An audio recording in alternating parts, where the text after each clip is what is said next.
Hi, check out Blog Official. Like, share, follow, and subscribe. Here's is your host. There are about 300 species of wild animals in the world that can tolerate the presence of humans. That is to say, they don't run away from us, they put up with us. For example, foxes or coyotes often live right in the cities, and many people get used to seeing them.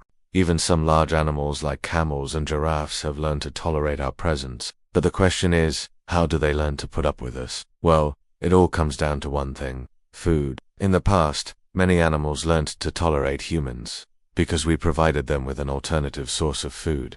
And this isn't just some kind of charity on our part, but rather a way for us to protect ourselves. You see, throughout history, people who lived in close proximity to large predators had to build strong defenses around their settlements. And if a bear or wolf managed to break into a village, well, it would have been met with arrows and pitchforks. But if these predators learned to avoid people and settlements, they'd be able to steal livestock, which was much easier than breaking into a fortified village. So, animals that were less afraid of people survived more often, reproduced and passed on their genes. Over time, this led to the emergence of new behavioral traits in populations, a sort of peace treaty between species. But there are exceptions to every rule. Take wolves and bears. They tolerate each other's presence, but not because of any treaty. No, they simply don't know about the existence of the other species. In nature, these animals have completely different habitats. Wolves prefer forests near water, while bears choose mountainous regions. The only place where their habitats overlap is in the vast, empty spaces of the northern tundra. And so when people started encroaching on bear territory, building gas plants and drilling for oil, the bears had nowhere to go. The situation was further aggravated by global warming, which caused the complete disappearance of some plants that bears depend on for food, all of which led to the bears migrating to the south. But there was already another large predator living there, the wolf. And since neither the bears nor the wolves wanted to move, they had to learn to coexist. But how do you coexist with such a large predator? Well, let's look at what a typical day in the life of a polar bear is like. Polar bears spend most of their days looking for food. They search for berries, hunt seals, and also raid the nests of other predators, stealing their food. But when a hungry polar bear enters a wolf's hunting ground, things don't always go smoothly. Wolves will often attack a bear if it ventures too close to their den. But in other cases, they try to sneak past the predator unnoticed.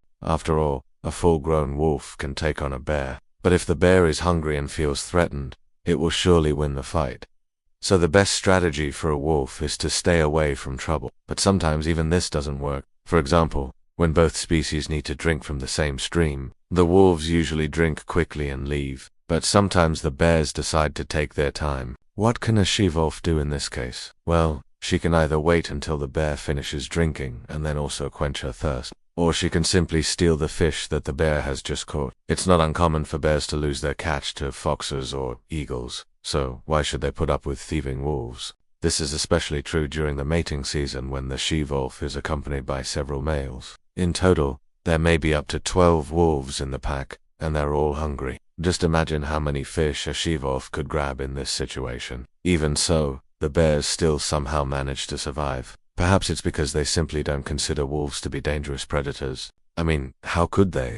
They've never seen a wolf attack a bear. It's just not in their experience. So the bears aren't too worried about their safety. On the contrary, it's the wolves who suffer the most from the coexistence with the bears. Their catches are stolen, and sometimes they even have to flee for their lives. But despite all these conflicts, scientists say that both species benefit from coexistence. Wolves help control populations of herbivorous animals, thus preventing them from completely destroying the tundra vegetation. And the bears, in turn, teach the wolves to be more cunning and quick. And maybe over time, the treaties between them will lead to something great, like when two enemy countries become allies and start working together for the greater good. Except these guys don't have to sign any papers to make their alliance official. They can just keep doing what they're doing, stealing each other's food and raising their cute little cubs. Thanks for watching. See you next time.